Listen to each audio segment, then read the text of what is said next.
5 seconds. Start. மாண்புமிகு தலைவர் அவர்களே, இந்த வரவு செலவு திட்டத்தில் உள்ள வருவாயை வைத்துக்கொண்டு அதிகமான வரிகளை போடாமல் நல்ல விதமாக தயாரித்திருப்பதற்காக நான் முதலில் எனது வாழ்த்துக்களை நிதியமைச்சர் அவர்களுக்கு தெரிவித்துக் கொள்கிறேன். அதோடு நான் இங்கு எல்லா விஷயங்களையும் எடுத்து பேச விரும்பவில்லை. சில முக்கியமான விஷயங்களை மட்டும் குறிப்பிட விரும்புகிறேன். நம்முடைய கவனத்தை எல்லாம் கவர்ந்திருப்பது 2வது ஐந்தாண்டு திட்டமும் முதல் 5 வருடத்திலே பாக்கி 2 வருடங்களும் ஆகும். இந்த 2 வருடங்களிலே என்னவெல்லாம் செய்ய முடியும், அதிலும் குறிப்பாக மனித பலத்தை கொண்டும் நமக்குள்ள நிதி வசதியை கொண்டும் என்னவெல்லாம் செய்யலாம் என்பதே இன்றுள்ள முக்கிய பிரச்சனையாகும்.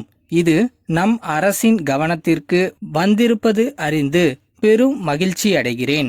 இந்த 2வது ஐந்தாண்டு திட்டத்திலே முக்கியமாக நம் நாட்டின் கைத்தொழில் வளத்தை உற்பத்தி மூலம் அதிகரிப்பதோடு மக்களை பொருள்களை வாங்குவதற்கு சக்தியுள்ள மக்களாகவும் ஆக்க முயற்சிக்க வேண்டும்.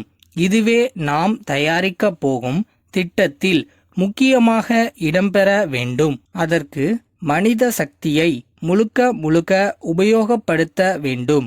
இம்மாதிரியான முறைகளை கொண்ட கைத்தொழில்களை ரொம்பவும் நல்ல விதத்திலே திட்டமிட்டு அதற்கான வேலைகளை செய்தால்தான் வேலையில்லா திண்டாட்டத்தை ஓரளவு குறைக்க முடியும்.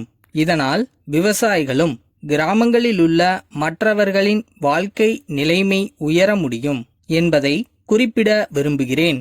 ஆகவே இம்மாதிரியாக எல்லோருக்கும் நன்மை தரும்படியான விதத்திலே திட்டங்களை உருவாக்க வேண்டுமென்று கேட்டுக்கொள்கிறேன். அரிசி அரைத்தல், எண்ணெய் ஆட்டல் போன்ற வேலைகளினால் கிராமங்களில் உள்ள ஆண்களுக்கும் பெண்களுக்கும் வாழ்க்கை தரத்தை உயர்த்த முடியும். அதற்கு மத்திய அரசும் அனுகூலமாக இருக்கிறது. இதனை விரைவிலே பெரும் அளவிற்கு செய்து முடிக்க வேண்டும். நம்முடைய வரவு செலவு திட்டத்தில் ஒரு சிறு அளவில்தான் துண்டு விழுந்து சரிக்கட்ட முடியாமல் இருக்கிறது. இருந்தாலும் வேலையின்மையை போக்குவதற்காக சில கோடி ரூபாய் ஒதுக்கி இம்மாதிரியான கைத்தொழில் வளர்ச்சியை அதிகரித்தால் பலருக்கு வேலை தர முடியும். இதைத்தான் நான் முக்கியமாக வற்புறுத்தி சொல்ல விரும்புகிறேன். அடுத்து தேசிய விஸ்தரிப்பு திட்டத்தையும் சமுதாய நலத்திட்டத்தையும் எடுத்துக்கொள்வோம். பிற்போக்கான இடங்களுக்கு முதலாக இத்திட்டங்கள் விஸ்தரிக்கப்படுகின்றன என்று அரசினர் கூறியிருக்கிறார்கள். அதைக் கண்டு நான் மிகவும் மகிழ்ச்சி அடைகிறேன்.